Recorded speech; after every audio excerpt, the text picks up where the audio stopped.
संदीप जी बाजूला शॉट घेऊ द्या. हा मगजपासून एक होतोय, शॉट घ्या. मगजपासून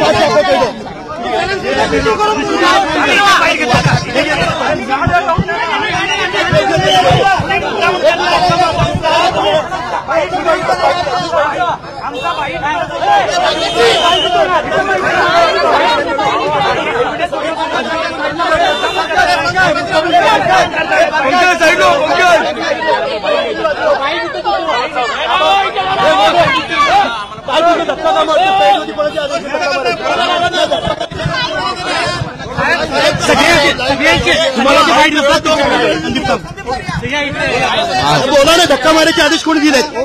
ओके नाही बोला. अरे बोलतो ना मी कोणालाही धक्का मारलेला नाहीये.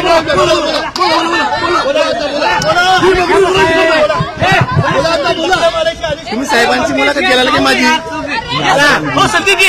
संदीपजी तुम्ही या. अरे लायकी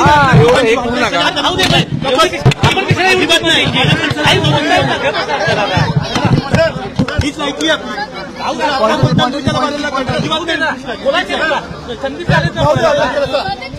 संदीप तू अशीच ठेवली, मी नाही ठेवली.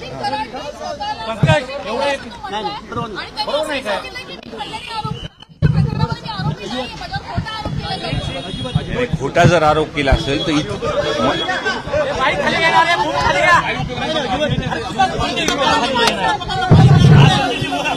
तुमचं मिटलं असेल काय. सगळ्यात महत्वाची गोष्ट म्हणजे तुम्ही जर ह्याच्यामध्ये दोषी नसताल तर पहिल्या दिवशीपासून तुम्ही कशामुळे फरार झाले होते हा माझा विषय. जर तुम्ही त्याच्यामध्ये नसताल तर पहिल्या दिवशीपासून तुम्ही त्याच्यामधून फरार का झाले होते. बरोबर. त्याचबरोबर एक महत्वाचा प्रश्न होतो की इतके दिवस 21 दिवस फरार होते परंतु पोलिसांना सापडत नाहीत आणि आदल्या दिवशी मुख्यमंत्र्यांची भेट धनंजय मुंडे घेतात आणि त्यानंतर दुसऱ्या दिवशी लगेच सरेंडर होतात. बघा सगळ्यात महत्वाचा विषय ह्याच्यामध्ये हा आहे. जोपर्यंत हा गंभीर विषय महाराष्ट्राच्या समोर हा जेव्हा पहिल्यांदा मी हे जे कुणी गुन्हेगार आहेत ह्यांची नावं घेऊन, मास्टर माइंडची नावं घेऊन मी जे सर्वांसमोर बोललो, सर्व आमदार आमच्या जिल्ह्यातले सर्व पक्षाचे सभागृहामध्ये हे सर्वांनी विषय मांडल्यानंतर हा किती गंभीर विषय हा लक्षात आला. मग सरकार म्हणून जे पण काही पावलं उचलले त्याच्यामध्ये एसपींची बदली झाली. आज सुद्धा सीएम साहेबाला याच विषयावरती मी बोलायला आलो होतो की आज जो काही गुन्ह्यामध्ये त्यांना जे काही सरेंडर झाले आहेत तो खंडणीचा गुन्हा आहे. आणि पहिल्या दिवशीपासून जे मी मागणी करतोय, एक तर हा खंडणीच्या गुन्ह्यामुळेच आपल्याला 302चा गुन्हा हा गुन्हे झालाय. या दोन्ही गुन्ह्यामध्ये कनेक्शन आहेत. आज सुद्धा मी त्यांना सीएम साहेबाला ही मागणी केली की त्यांना ही केस अंडर ट्रायल तुम्ही चालवा. आणि दुसरा विषय जो 302 मध्ये कट कारस्थान म्हणून जे गुन्हे असतील, जे मोबाईलचे सीडीआर असतील, हे तपासून आपण त्यांच्यावर कारवाई करा. एवढं बोलल्यानंतर मुख्यमंत्री साहेबांनी मला सांगितलं काळजी करायची नाही, या विषयामध्ये जे कुणी आरोपी असतील, जे सीडीआरमध्ये ज्यांचे नावं असतील त्यांच्यावरती कारवाई होणार आहे. धनंजय मुंडे यांच्या संदर्भात वारंवार नाव कारण त्यांच्या संदर्भात सांगितली. पण लोकांमध्ये गेल्यानंतर मी सभागृहामध्ये जाहीर केलं होतं की अधिवेशन संपूस तर जर अटक झाली नाही तर आम्ही मोर्चा काढू. आम्ही बीड जिल्ह्याच्या लोकांनी, सर्व लोकप्रतिनिधींनी एकत्रित बैठक घेतली. मोर्चा तुम्ही बघितला असेल. सर्वसामान्य लोक 1,00,000च्या पुढे लोक तिथे जमले. लोकांची ही सुद्धा मागणी आहे की जे काही तुम्ही प्रश्न विचारला आणि जे ह्याच्यामध्ये डिले होतात, तुम्हीच आता मला बोलताना सांगितले की धनंजय मुंडे साहेब मुख्यमंत्रीला भेटले, त्या सगळ्या गोष्टी होतात. त्याच्यामुळे आमची एक प्रामाणिकपणे मागणी आहे आणि त्या कुटुंबाची मागणी आहे की 3-4 महिने जर हा गुन्हा फास्ट ट्रॅकवरती घेतला आणि जे कोणी गुन्हेगार आहेत ते समोर आणले, तोपर्यंत धनंजय मुंडे साहेबांना राजीनामा द्यायला लावा आणि 3-4 महिन्यानंतर हे झाल्यानंतर परत शपथ घ्या. ही आमची मागणी सुरुवातीपासून आहे. पण वाल्मिक कराड असं म्हणतात की ज्या हत्येचा जो प्रकार घडला आहे त्याशी माझा काही संबंध नाही, कुठेतरी राजकारण केलं जाते आणि माझं नाव त्यामध्ये टाकलं जातं. हे बघा, हा महाराष्ट्राचा, मी तर सभागृहामध्ये मी दुसऱ्यांदा आमदार झालो, पहिल्यांदा हा विषय बघितला काय एका विषयामध्ये सर्व पक्षाचे लोक होते. म्हणजे भाजपचे सुद्धा आमदार अभिमन्यू पवार, सुरेश अण्णा धस, प्रकाशदादा सोळुंके, विजय पंडित, हे सर्व, नमिताताई मुंदडा, हे सर्व अशा खूप आमदार, हे सर्व पक्षाचे. आणि पहिल्यांदा सभागृहामध्ये एक माणुसकीच्या नात्याने संतोष अण्णा देशमुख यांना न्याय भेटण्यासाठी सर्व एकत्र आले होते. हा विषय कधी बघ, ह्याच्यामध्ये काही राजकारण नाही.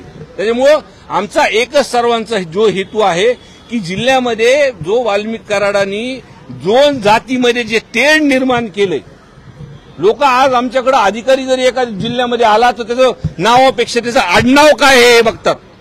आणि माझ्यासारखा आमदार जिथं जातीचं तुम्ही हे सर्व गोष्टी म्हणता, ते पुरोगामी विचाराचा जिल्हा आहे माझा, मला दुसऱ्यांदा लोकांनी निवडून दिला आहे. काही लोक हे जे काही गोष्टी करतात ते आता अटक झाल्यानंतर सगळ्या गोष्टी आपल्या तपासामध्ये प्रामाणिकपणे तपास केला तर सगळ्या गोष्टी आपल्या समोर होतील. आणि 6, 9 आणि 11 हे 3 दिवस जे हे गुन्ह्याचे क्रम आहेत किंवा त्या 8 दिवसामध्ये सीडीआर जर तपासले, माझ्या माहितीनुसार पोलिसांकडे जो आधी तपास होता आणि त्या तपासामध्ये सर्वच त्यांनी कुणाचं लोकेशन कधी आहे, प्रशासनाला ही केस थांबवण्यासाठी किंवा चौकशी थांबवण्यासाठी, केस दाखल न होण्यासाठी कधी किती वाजता फोन आलेत हे सुद्धा प्रशासनाकडे आहे. पण पूर्णपणे मोकळेपणाने जर त्यांना तपास करण्यात दिला जसं मुख्यमंत्री साहेबांनी सांगितलं तर या मागचे मास्टर माइंड सुद्धा समोर सगळे येतील, एवढंच आहे. काल धनंजय मुंडे यांनी मुख्यमंत्र्यांची भेट घेतली, त्यानंतर वाल्मिक कराड सीआयडी समोर सरेंडर झालेले आहेत. क्रम कुठेतरी जुळताना मला असं वाटतं आपल्याच माध्यमातून हे पूर्ण आपणच मला सांगतं ते, म्हणून मला जास्त सांगायची काही गरज नाही. आज आपने मुख्यमंत्री से मुलाकात त्यांनी बघा, त्यांनी नैतिकता राखून जे 28 तारखेला सर्व जातीपातीचे लोक जे बीड जिल्ह्यामध्ये जो मोर्चा झाला, आपल्या सर्व इलेक्ट्रॉनिक मीडियाने तो कव्हर केला. कुणालाही गाडी न देता तिथं लोक स्वतःहून आले की हे कुठेतरी थांबलं पाहिजे.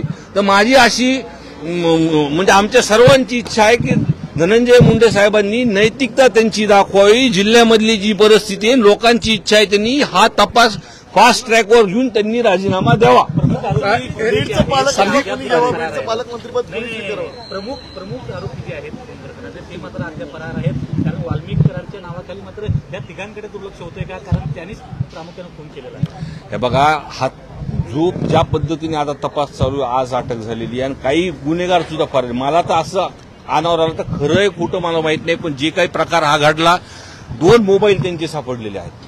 या 2 मोबाईलमध्ये सगळे सीडीआर हे आहे आणि ते सर्व घटनाक्रमचे व्हिडिओ सुद्धा आहेत.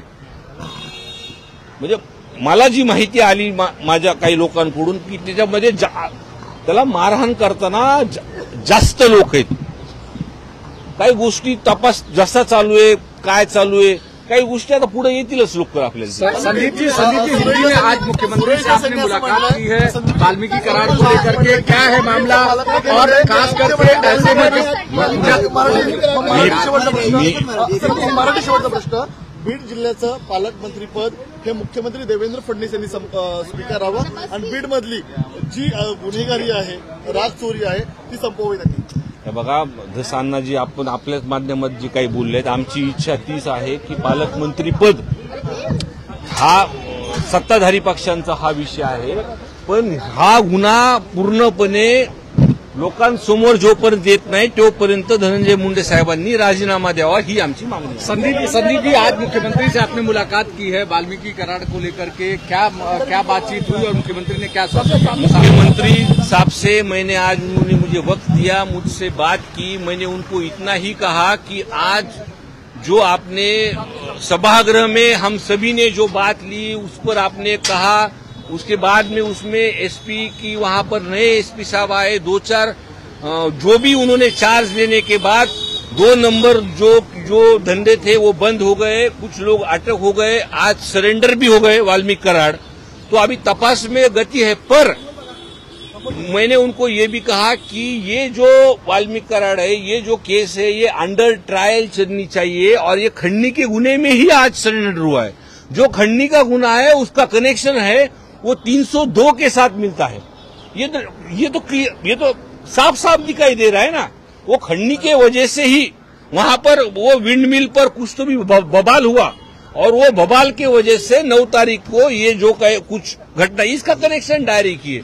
तो आज भी हमने उनसे बात करते टाइम बोला कि 302 में उनको कट कारस्तान जो भी सीडीआर जो भी निकलेंगे और जो सीडीआर में और भी कोई लोग जिन्होंने जो पुलिस प्रशासन को रोकने के लिए कोशिश की, इतने दिन से उनको भगाकर रखा, इतने दिन से उनको अटक नहीं होने दी, उनके भी लोग वहां पे लोग सामने आएंगे। अगर ये सीडीआर अगर देखेंगे 6, 9 और 11 और वो 8 दिन का विषय, ये खुली किताब हो जाएगी।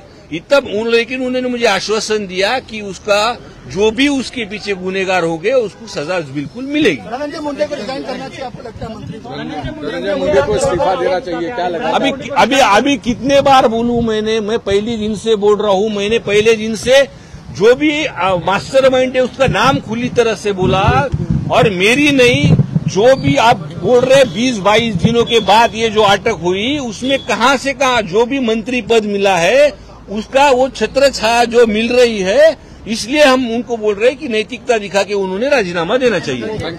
प्लीज। Thank you.